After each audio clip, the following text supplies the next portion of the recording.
Hello everyone, welcome to my YouTube channel. I hope आप लोग बहुत अच्छे होंगे। जैसा कि हम लोगों ने कल टॉपिक पढ़ लिया था, आज की टॉपिक जो है हमारी क्या है, उत्परिवर्तन, जिसे इंग्लिश में म्यूटेशन कहते हैं। ठीक है, तो म्यूटेशन होता क्या है पहले ये जानिए। ठीक है, लेकिन पहले ये जानने से पहले आप लोग ये जानिए कि म्यूटेशन का डिस्कवर किसने किया था। क्योंकि देखिए, मैंने कई बार बताया है कि बायोलॉजी में बहुत सारे टर्म्स होते हैं जिसको कोई ना कोई कॉइन किया रहता है, या फिर इसके फाउंडर होते हैं, या फिर इसकी खोज किए रहते। ठीक है, तो इसको भी एक साइंटिस्ट थे जिनका नाम था ह्यूगो डी व्रिस। ठीक, क्या था, ह्यूगो डी व्रिस था। ठीक है, जिन्होंने 1901 में विकास की प्रक्रिया के समर्थन में अपना उत्परिवर्तनवाद प्रस्तुत किया था। यानी किसने दिया था? Hugo de Vries. ठीक है, कब दिया था? 1901 में दिया था। म्यूटेशन होता क्या है? सडन चेंज, ठीक है, इन आवर जीन या फिर आवर बॉडी। कहने का मतलब अचानक जो चेंजेज होते हैं, अचानक जो परिवर्तन होते हैं हमारे बॉडी में, हमारे शरीर में, या फिर हमारी सेल्स यानी किसी भी कोशिका में। जैसे इसका बेस्ट एग्जांपल अगर हम देखें तो क्या है? ल्यूकीमिया, जो ब्लड सेल्स, जो हम ब्लड कैंसर नहीं होता, ल्यूकीमिया, ब्लड कैंसर को ल्यूकेमिया कहते हैं। ठीक है, ल्यूकेमिया में क्या होता है? सडन चेंज होता है, सेल्स की डिसबैलेंस हो जाती है, इसी कारण हमें क्या होता है? ब्लड कैंसर हो जाता है। ठीक, इसका बेस्ट एग्जांपल है। उसके बाद और सारे कैंसर तो एग्जांपल नहीं, चाहे लीवर कैंसर हो, फिर हार्ट कैंसर, या फिर कोई भी कैंसर, यूट्रस कैंसर हो सकता है।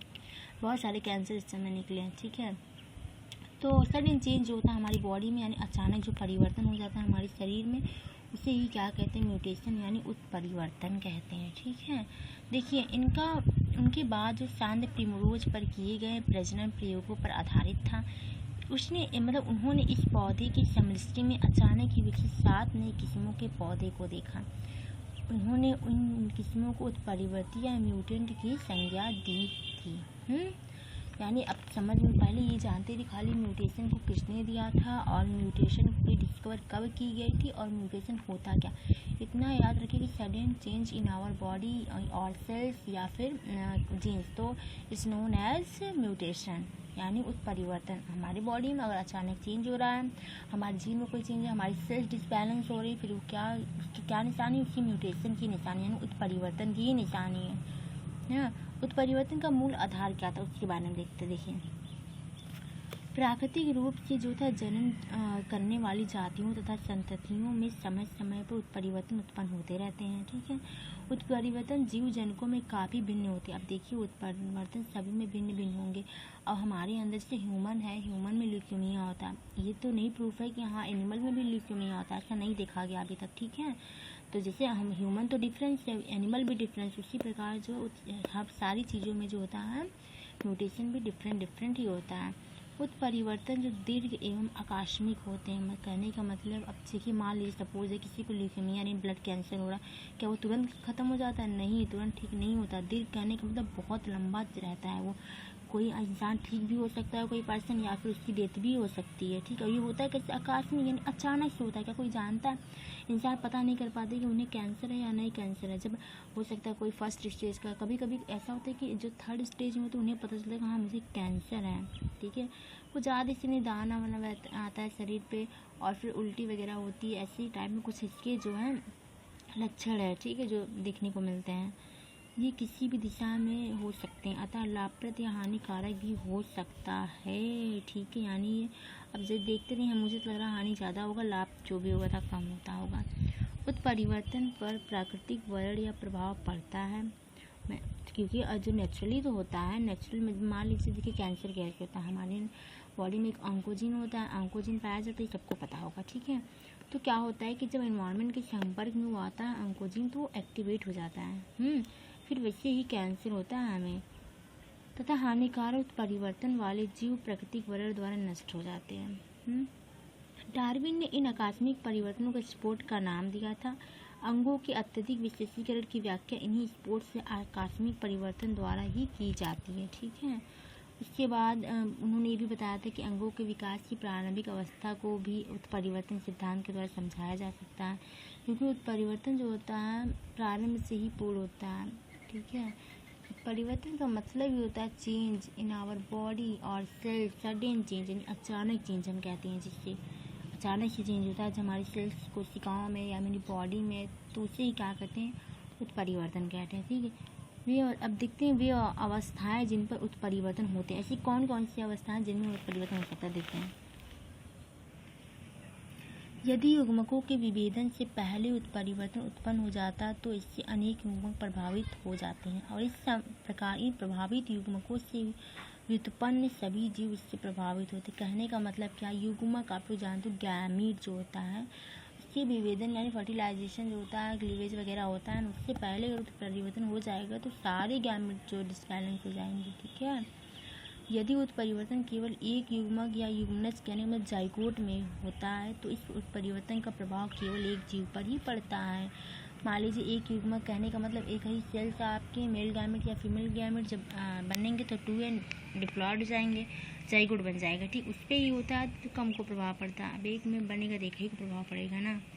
यदि युग्मनज में विभाजन के पश्चात किसी एक कोशिका में उत्परिवर्तन होता है तो शरीर के किसी भाग में ही उत्परिवर्तन लक्षण उत्पन्न होता है। इस प्रकार के उत्परिवर्तन को क्या कहते हैं, कायिक उत्परिवर्तन। आपने कायिक जनन सुना होगा, लैंगिक जनन होता है, अलैंगिक जनन होता है। उसी प्रकार कायिक उत्परिवर्तन भी इसमें दिया है। शरीर किसी भाग में, ऐसे कायिक जनन क्या होता है, शरीर किसी भाग से ही होता है। अब देखिए हाइड्रम तो मुकुलन के थ्रू होता है, उसमें हाइड्रम का एक भाग ही तो निकला रहता है जो ऐसे हो जाता है, वही बताया कायिक उत्परिवर्तन के बारे में भी यहाँ। ठीक है,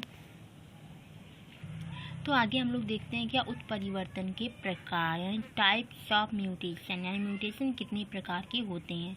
तो उत्परिवर्तन जो होता है 2 प्रकार का होता है। देखिए कौन कौन से, एक गुणसूत्रीय यानी कहने का मतलब क्रोमोसोमल म्यूटेशन एंड सेकंड जो होता है जीन उत्परिवर्तन, कहने का मतलब होता है जीन म्यूटेशन। ठीक है, तो आइए देखते हैं कि गुणसूत्रों में परिवर्तन कैसे।